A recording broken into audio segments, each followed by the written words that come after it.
here at Mi-Soul with some real people for some real talk. Uh-huh. The one and only Tony Momrelle. How you doing, just brother? come on stage, the last ever Southport. Last ever Southport, man. Incredible. It's incredible. You know, Southport is such a legendary festival. It's a legendary event. The beautiful thing about celebrating soul music is not just that you know, the stuff that's from across the pond, but you know, there's also the soulful side of it from the house side, and also just the UK acts that they're be exposed to. There's underground acts. There's loads of different stuff that happens at Southport, and I think it's been a leading festival for so many years. It's a bit, like I was saying on stage, it was a joyous moment to perform, but it was a bit sad at the same time that it was you know, this is the last one. Have you performed before here, or? Yeah, we've performed like Incognito. I've done a solo thing one here before a few years ago, and Incognito, we've come here many times. And then last year we were here doing an Incognito special show with Chaka Khan, because we've been touring with her. So I don't know where to start with you, because producer, remixer, vocalist, like, where do we begin? So Magician. Magician. So talk to me about Real People. How did that all come about? Well, Real People came about, my label partner, who doesn't want to do an interview today, because we've been doing so many interviews, he's kind of leaving it to me. Thanks. But basically, Real People is an entity, a project that started around about 12 years ago now. And Ollie Lazarus is the founder of Real People, as well as Real People Music, Papa Records, which is more of a soulful, deep house label. And Real People came out of that because it was a collective of musicians that liked so many different styles of music, and it was a great idea to put these musicians together, as well as writers and producers and so forth. So for quite a few years, you know, they did Second Guess album, and I knew of the band at that time, but I was still currently doing stuff with Incognito. And then I met Ollie at an Incognito gig, and he said, like, man, I've been a fan of you for ages, and I'd love you to come and work on the next Real People album. And so that was 7 Ways to Wonder. That's a few years ago now. And was in the studio, and our relationship and our vibes clicked immediately, and I understood where they were wanting to go with it all. And Mike Pato at the time, who was in the group as well, incredible producer and writer as well. So we got down and started penning some stuff, and the way I write is quite, you know, it's abstract, but at the same time quite colourful in places, and it just worked really well. So we created some great music, and since then it's just gone on from strength to strength. And now that we've got Real People Music, the label, which we've got a few products and projects that we put out, you know, such as our Soul Love compilations, as well as Portia Monique, who's an album artist that Ollie signed. And so, yeah, and me and all my stuff that's coming out through the label too. So Real People as a whole, it started off as a small unit, and it's now just keeping moving from strength to strength. And our main thing is to make sure that whatever we put out is of a high standard, high quality. So I mean, you do lots of things as Real People. You obviously sign people, you put stuff out on compilations, you do a lot of remixes of stuff as well, don't you? Yeah. So tell me about the remixes and stuff. Well, the remixes, again, you know, like for me, my side of it all is like more the creative writing side, and Ollie, he's got a unique ear. And you know, our team extends more than just Ollie. There's also Tony Economides, who's a legendary producer as well as a mix engineer. And so many people have, you know, he's been a pioneer in so many years in the house scene, soulful house scene, producing lots of records as well as mixing. So how that works is, you know, most of the time, like Ollie's ear, he's like an encyclopedia, and he listens to a lot of stuff and checks out of this artist, or we find something online. And then in the back of the head, there's an idea, and we've got hundreds and hundreds of thousands of beats and ideas and chord progressions, and sometimes he'll send me something, go, do you remember this track that we did? And I completely forget about it. And then I'm in the zone to write something on it, and these are just ideas. So that's kind of how we work. And you know, he takes a lot of time and carefully looks at what to select and what we can use for the label. One thing that's unique about Real People is you can hear a Real People mix. You know when it's a Real People production. It's got a certain sort of sound to it and stuff. So tell me about the thinking behind that. Well, the thing with Ollie and us as a team is that, you know, we've got all different kind of backgrounds in terms of what we listen to, but one of the things about Real People stint is that there's an Afro or stroke Latin feeling in some way, an influence.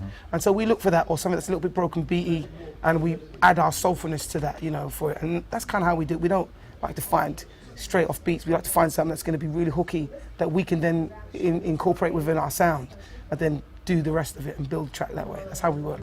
And so, moving on to other stuff, Incognito, you've had a long history with Incognito. 16 years. You're the main male vocalist. So how did that all come about? And Wow. What happened was Incognito was working on a record at the time called Life Stranger Than Fiction back in 2000. And a friend of mine who was in the band at the time called me up and said, look, Tony, Bluey's looking for someone to come in and do some extra BVs and also do some vocal arranging. And you know, are you up for doing a session? I was like, oh man, yeah, I'd love to. And for me, it was taking me out of my comfort zone and the style of music as well. I thought, this is great, it's something that I want to do. Got to the studio and we started working on some songs, and Blue heard me sing some ideas, and then he stopped the recording and jokingly, but seriously at the same time, opened the control booth, stepped out, and went, yes, yes, and dropped to his knees. This is the voice I've been looking for. And Blue is such a beautiful person and spirit that it was, you know, it was a lot of fun, you know, and he just said, look, I want you, you know, not just on this record, but I want you in the band. And I'm like, oh, okay. I never really took it seriously because it was just so quick. I just met him. While we were recording, he was on the phone calling up his management, wanting to get me in to the band. And, you know, it was like, look, we're about to go on tour right now. Can't get you in now because of visa application reasons, stuff like that. But as soon as we're off the road, I want you in the band. And basically, as soon as they got off the road, that was it. That was it, Incognito. You're obviously incredibly talented. You have many, many different talents that you do in terms of production, remixing, vocals and all that sort of stuff. But you haven't actually done that much of your own stuff, have you? Until more recently. I mean, you've done stuff back in a few years ago, and you had an EP about a year ago, and you're working on an album. So why has it taken this long to sort of really focus on your own stuff? One of the things for me was, you know, I felt it was quite important that I spread myself, and doing it Incognito, it gives me the freedom to do the lead songs, which is what I do on Incognito. And also I sing with Sade, so that was another thing. And then I got the Real People thing that I co-front as well. So there was that, and then I did a big band record. So I was spreading myself on different things as well as remix stuff that we put out. And I felt that was kind of cool. I was covering a lot of bases. And then, you know, the notoriety was building up. We got a massive scene in South Africa, so we was going back out and forth from there. And I just felt, okay, right, I needed time. Because when you're creative and you've got so much stuff going on, it's easy to write for a project. And even though I'm singing on it, it's like it's a part of me, but it's not fully me. But when it comes to doing my own thing, that's when you've got to strip down and shut down and really home in what it is, because I wear different hats in terms of the way I write. Absolutely. So when it's for yourself, you're your own worst critic, because it's like, well, is it good enough? It's strong enough? I can do something better. So it was that, and when I was doing the Sade tour, we were away for quite some time, so it allowed me to be able to just focus in the day on nothing else but that. So I had lots of material that I was working on, and I thought, you know what, I'm just going to put out an EP, and it's just a little taste of what I'm doing. And then towards the album, which I'm happy to say the album's finished, and that's going to be coming out around late September. What's it called? Time. What's the name of the album? Can't release the title just yet. You know why? The only reason is because I'm in an R and to and froing with the way that it hasn't actually got a title. Is that what you're saying? we've got three choices. We're pretty stuck with one, you know, and yeah, I'm really, really excited about that. I've got a tour coming off of that. We're doing a lot of stuff in Europe and Asia and the States. So yeah, it's this is the time, and I think now it's just the right time for me to put out a record solely of myself. Well, about time, as far as I'm concerned. Yeah, thanks. I mean, the thing is, I've got that from so many people, whether it be, you know, radio, media, and fans, and I just felt that this is the time to do something. And I enjoy what I do with Incognito because it's a different part of me, like the Real People stuff and all the other things. But just now, I feel that this is the time, and that was why I put the EP out, because I can do some solo stuff off that. And you know, you're one of the first people, in fact, to put a show on for me, for it. And it was just from there, I was like, look, I want to get back in touch with my audience and just do some stuff that's just me. So yeah. Now, you've got an incredible voice. You did a cover of Stevie Wonder, Golden Lady, and there's a Stevie Wonder story, isn't there? Yeah.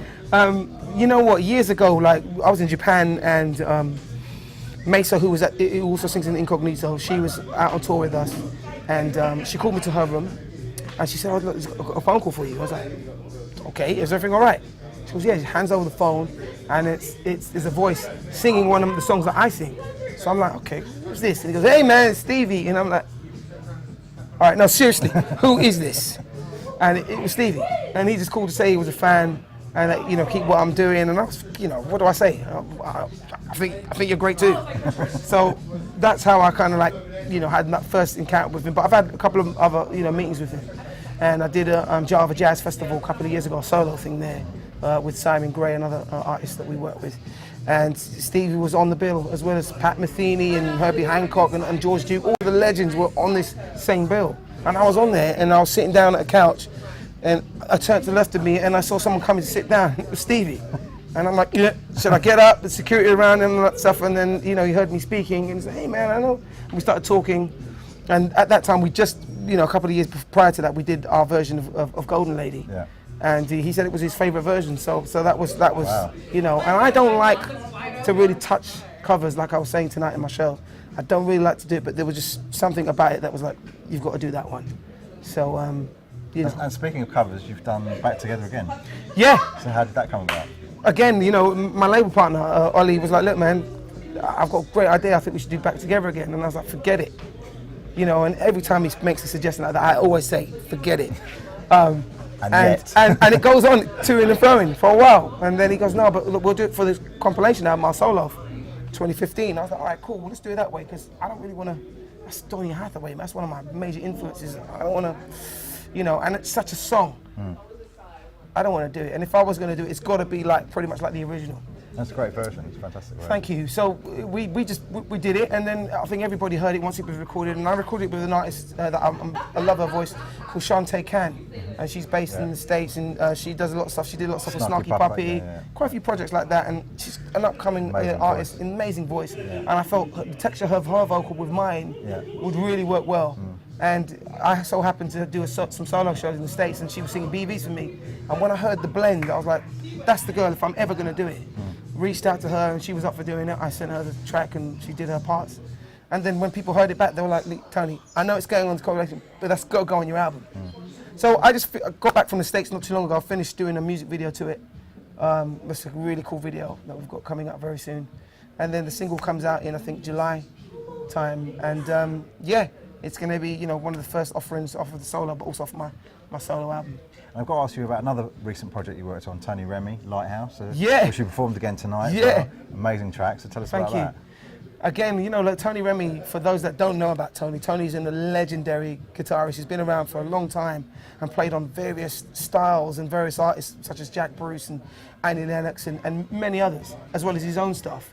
And just what happened was, he said, I've got some tracks I'm working on for my album. And we were in the studio kicking around, and he played me this tune. And he was like, oh man, I really want you to do something on it. I said, all right, cool. And then I just sent it back, came up with some lyrics, went to his studio and recorded it. And that was it. And he's been working on a few things or whatever, and that's how that came about. And I have no idea where you find the time, but you've also been working with PB Underground as well, haven't you? See, you're reminding me about the stuff I've done. I'm not showing off. I really am not showing off. PB Underground, Pete Biggin is like a brother to me. And so, you know, we're all musicians that have done stuff together, like Incog and a few other things. And everyone's got their own dream and their passion about what they're doing. And his was PB Underground. And so he's supported me and worked on stuff for my album. And we worked together. So he needed me to do some stuff that was originally an EP, but building towards an album. And I was like, look, I'm your boy, man, come on, let's do it. So knocked out 2 tunes in the studio, and that's off on his new album now, Stand Up. So and, cool. and in your huge range of versatility, it's not just soul you do, you soulful house as well, don't you? Yeah. So yeah. I mean, I don't like to wear one hat, like I said. So, and that's why I spent that time wearing, you know, doing different things, so that, you know, it's just part of what I like. You know, when I look at people like Donny Hathaway, a lot of people saw him as a soul artist, jazz and stuff like that, but also he studied a lot of classical, he listened to a lot of Bach and a few other type of styles of music. And for me, that was one of the things for me. I wanted to just look at music, not just like a soulful thing, but it's different things, you know? And for me to do a big band record of jazz, I've never done that before, so it was like, I want to try it. It was just something new and refreshing for me. So doing the soulful house thing, my vocals lent itself to that style of music.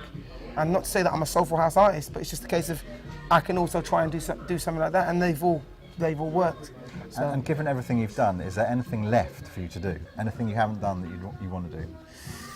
Oh man, you know, I take one day as it comes. Right now, I'm really just shutting down a lot of things and focusing on me. I've done my season of offerings on different people's records and projects, and I'll always probably do that. But right now, it's just a season about myself and just the stuff that I want to talk about and some of the songs that that I've got ready for this album.